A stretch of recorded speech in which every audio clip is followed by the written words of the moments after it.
Straight ahead, a brave South Florida woman facing the man who put her through hell to make sure he spends the rest of his life paying for the crime. We're live.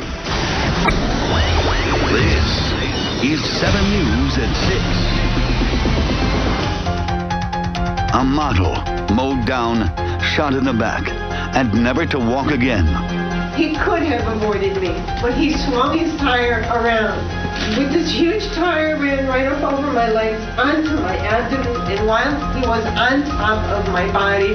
The victim, reliving her nightmare, face to face with the monster who left her to die. Not to put you through a trial and to have you sit and watch me claim innocence. 7 News with the pain and punishment. Good evening, everyone. This woman's life changed in an instant. Tonight, the man responsible learning where he'll spend the rest of his life. 7's Vanessa Medina live for us in Fort Lauderdale with that judge's decision. Vanessa. Well, her biggest fault was being nice. And August 4th, 2007, it nearly cost her her life. I love to snow ski. That was my favorite hobby. Skiing in Lake Tahoe, hiking the Swiss Alps. For Christine Kent, traveling was her passion. I used to be so active. I was a model.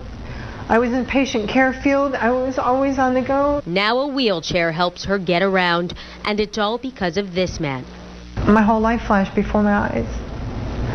And now I'm paralyzed. And the doctors say I'll never walk again. Christine met Alan Sinclair at the chiropractor's office. She was his therapist, alleviated his pain. He became obsessive, and 3 years later, he reappeared at her house. She had never done anything. We were friends for several years and hadn't seen each other in a long time. He had grabbed me with his left hand, holding my hair in his left hand, and pressed the gun with his right hand to the back of my head. I'm told to put my head face down and that I won't feel anything. Police say in his car he had condoms, a rape kit, bleach, hand ties. He was there to rape her, possibly even worse. She was able to free herself running from her Fort Lauderdale home. He just opened fire immediately. Boom, boom. And I was running so fast, the first bullet hit me through my foot as I was running. And the second bullet just blasted through my body, my spine. I was paralyzed in midair. And all I saw was this huge tire coming straight at me. And I just screamed out, please, please don't run me over.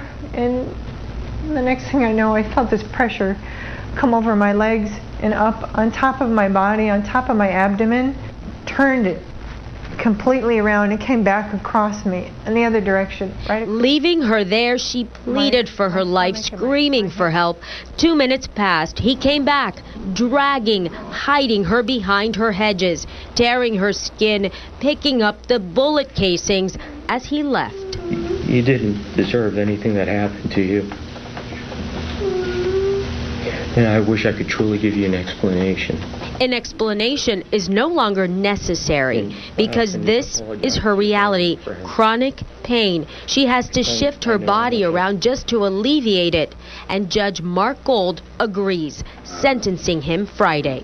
I take no pleasure in this sentence, but I have no problem with it. I'm sentencing him to life in prison. Well, I feel justice was served today. I've been sentenced to life in a wheelchair of pain and suffering, and Alan Sinclair now has been sentenced to life in prison. Now, part of Christine Kent's new life sentence in a wheelchair, well, that means she has so many mounting medical bills. Well, she now needs a wheelchair-accessible van to get around and help her out.